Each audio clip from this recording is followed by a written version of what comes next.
a influência das estrelas no destino do ser humano. De diversas maneiras ouvimos falar de correntes retroativas boas e más do destino.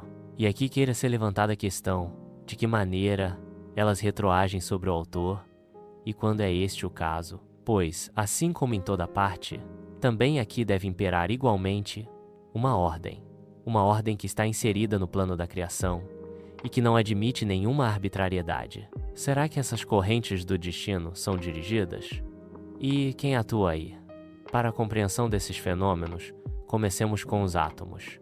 A energia impulsionadora nos átomos surge através de ínfimas partículas espirituais, as quais são providas por uma força espiritual, na verdade mais baixa. Elas fluem de distantes alturas, ininterruptamente até nós na matéria grosseira, onde dão ensejo para a formação de um grande número de espécies de átomos. São as mesmas partículas que também se juntam para formar os astros. Nosso Sol é uma dessas gigantescas aglomerações, e em sua irradiação, ou expresso de outra forma, em suas ondas eletromagnéticas, que ele emite e que chamamos de luz solar, estão novamente contidas essas partículas espirituais. Com isso, soluciona-se o enigma, no verdadeiro sentido da palavra, da força doadora de vida dos raios solares, sem os quais a vida sobre a Terra seria impossível. Mas não é apenas o Sol.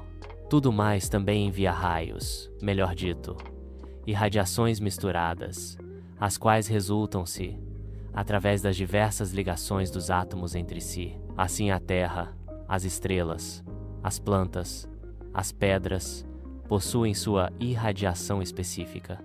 Da mesma forma, o corpo do ser humano e do animal são irradiações, as quais as ciências naturais só agora começam a compreender.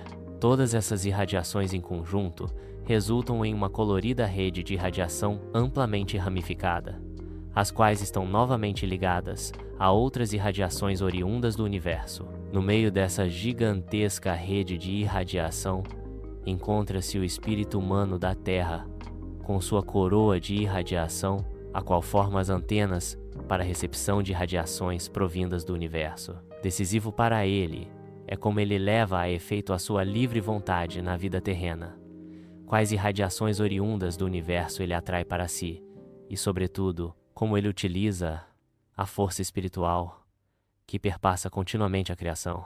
Essa força não é boa, nem má, mas neutra.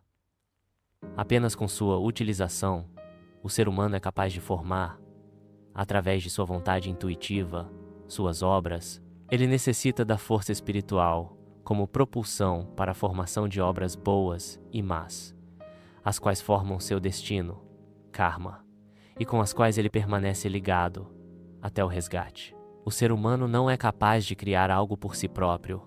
Ele apenas é capaz de formar a unir formas individuais já existentes. Aqui deve ser observado que estas obras, assim como tudo mais, emitem raios e são atuantes. São formas que, na fusão de espécies iguais, produzem efeitos decisivos. A atuação dessas obras está expressa de forma bem nítida na linguagem, através de palavras atuantes. Por exemplo, quando um pensamento nos passa pela cabeça, o ódio é nutrido no coração, ou a coragem cresce. Quando o medo surge em nós, o temor é despertado, ou a inveja nos corrói, a preocupação nos perturba e um vício nos atormenta. Estas não são maneiras vazias de falar, mas reais, mesmo quando são expressos fenômenos invisíveis na forma de palavras. Se então nossas obras kármicas emitem irradiações e as estrelas também irradiam, torna-se compreensível que estrelas e destino relacionam-se de forma irradiante. As irradiações das estrelas formam os canais, nos quais os efeitos recíprocos reunidos, que se ajustam às espécies das irradiações, são dirigidos ao autor quando estão iminentes, segundo as leis da criação, pois apenas quando está maduro cai o fruto do destino. Schiller. As irradiações desfavoráveis pertencem às correntes do destino de espécie ruim e as irradiações favoráveis às correntes de espécie boa. Não existe um destino homogêneo se os canais correm vazios e não trazem nem algo de bom ou de ruim. Apesar disso, ainda assim eles desempenham um efeito. Quando, por exemplo, canais de espécie ruim vazios podem interromper bons efeitos retroativos. E ao contrário, através da recíproca irradiação das estrelas que continuamente se alternam, resultam-se assim os mais diversos efeitos. Segundo esses esclarecimentos, não é mais tão difícil de compreender o verdadeiro sentido de uma previsão astrológica. Tão longe quanto isso é possível, atualmente com as estrelas que se encontram à disposição para o cálculo, pode-se, na verdade, dizer quando são possíveis bons ou maus efeitos recíprocos. Quando, por exemplo, Saturno, que se movimenta no céu, forma um ângulo ruim de irradiação em relação à posição de Marte no horóscopo de um determinado nascimento, mas isso ainda não basta para uma interpretação completa. Ainda deve ser constatado se nos canais averiguados corre de fato um karma. O interpretador deveria, portanto, ser ao mesmo tempo vidente, ou ao menos trabalhar em conjunto com um vidente, para poder observar as finas correntes de radiação ou o fluxo vazio dos canais. Aqui deve-se notar que em nossa época, os efeitos retroativos, que na maior parte são de espécies ruins, correm a todo vapor, e por isso, as previsões têm uma grande possibilidade de se realizar. Isto está relacionado com a transformação universal e o juízo final, onde, através de determinadas irradiações, é produzida uma aceleração em todas as áreas da vida que comprimem por certo tempo todos os resgates, com que resulta no surpreendente acúmulo de todas as espécies de acontecimentos do destino. Isso significa, ao mesmo tempo, um acúmulo de golpes certeiros, apenas com base em cálculos futuros, sem saber se existem fios do destino. Agora, porém, a todas as previsões, acresce-se algo essencial: como o ser humano as recebe. Na maioria dos casos, ele se torna inquieto, devido às previsões desfavoráveis. Sua confiança e segurança são prejudicadas, de tal modo que até num percurso vazio dos canais, das estrelas, por medo do que está por vir, obriga uma realização, a qual, do contrário, não haveria. Por ocasião de previsões favoráveis à vigilância, pode ser negligenciada na espera despreocupada daquilo que é bom, o que é igualmente prejudicial. Por fim, existe o perigo de um atamento, de uma falta de liberdade interior, quando as previsões formam a base para o agir de cada um. A intuição torna-se embotada e o ser humano torna-se, por fim, um escravo de seu destino.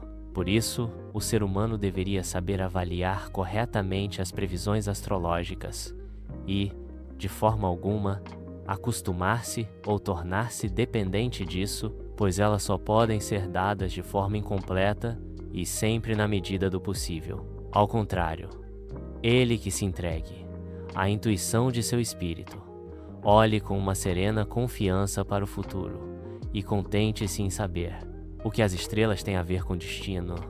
Suas irradiações servem para deixar que efeitos retroativos do destino fluam sobre eles, naquelas épocas que, segundo as leis da criação, estão determinadas para isso. Isto significa que ele possui, na verdade, a livre vontade para resolver, mas as consequências de sua resolução e o momento do efeito recíproco das consequências tem ele que deixar a cargo das leis de Deus. Sobre isso, ele não tem nenhuma influência. Certamente um horóscopo de nascimento exatamente calculado também dá indicações para o presente com respeito a relações do meio ambiente, educação, profissão, relação a outras pessoas, disposição para doenças, etc. Mas para um parecer, além das condições terrenas, ainda pertencem o estado anímico e o ambiente fino-material da pessoa, com todos os fios do destino de espécie boa ou ruim ainda não resgatados. Assim, os cálculos astrológicos mostram aqui, na verdade, apenas a possibilidade de uma interpretação bem diversificada, e é extremamente difícil encontrar o real disso tudo.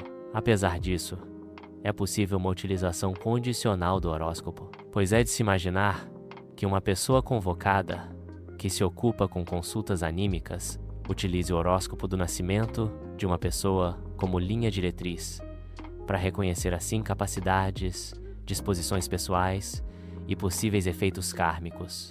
Como complemento para isso, junto com a consulta da referida pessoa, servem então a caligrafia, as linhas da mão, a forma da cabeça e outros meios auxiliares para se constatar de forma mais precisa até que ponto se realizaram as possibilidades mostradas no horóscopo na época da consulta. Mesmo que as estrelas tenham também ainda outros efeitos, no geral, elas são apenas colaboradoras no grande plano da ordem da criação. O senhor de seu destino permanece sempre o ser humano, como seu autor. A atividade das estrelas assim descrita nos dá um importante reconhecimento, pois ela não pode nem influenciar a livre vontade do ser humano, nem desempenhar sobre ele uma coação.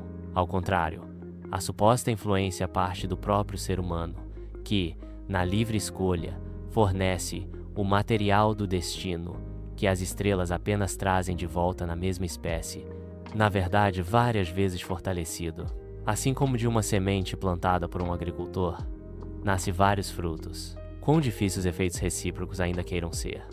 O ser humano está sempre em condição de proteger-se a tempo contra algum efeito retroativo ruim, através de uma transformação interior para o que é bom. Se apesar disso, algo atingir-lhe com grande dureza, então ele não deve brigar com o destino e, sobretudo, não deixar-se levar nem incitar a novas ações ruins. Do contrário, piora a sua situação. Que ele pense então nas palavras de Jesus: Eu, porém, vos digo que não deveis resistir ao mal. Matrimínia 5:39. Se entendermos a esse respeito aquele mal que retorna ao ser humano, então essas palavras significam que o ser humano age certo quando se mostra corajoso e com confiança na justiça divina perante seu mau destino, toma a luta com ele e vivencia as consequências de seu mau agir. Sempre existe aí pausas para tomar fôlego.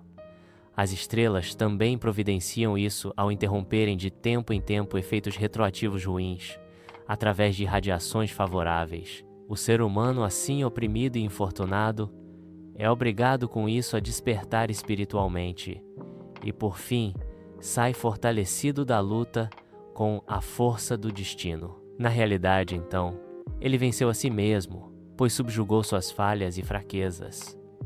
Nas consequências de seu agir e pensar, ele reconheceu seu destino justo e merecido. Preocupemo-nos para que no futuro façamos apenas o bem, deixando o mal de lado, e assim fique a cargo dos efeitos retroativos das estrelas, apenas coisas boas. Então, nos sobrevirá um destino amigável, que deixa que nosso desenvolvimento espiritual se realize harmonicamente, até que um dia chegue a nós, aqui na Terra, uma hora estelar, ou seja, uma hora feliz determinada pelo destino, na qual podemos reconhecer a verdade eterna.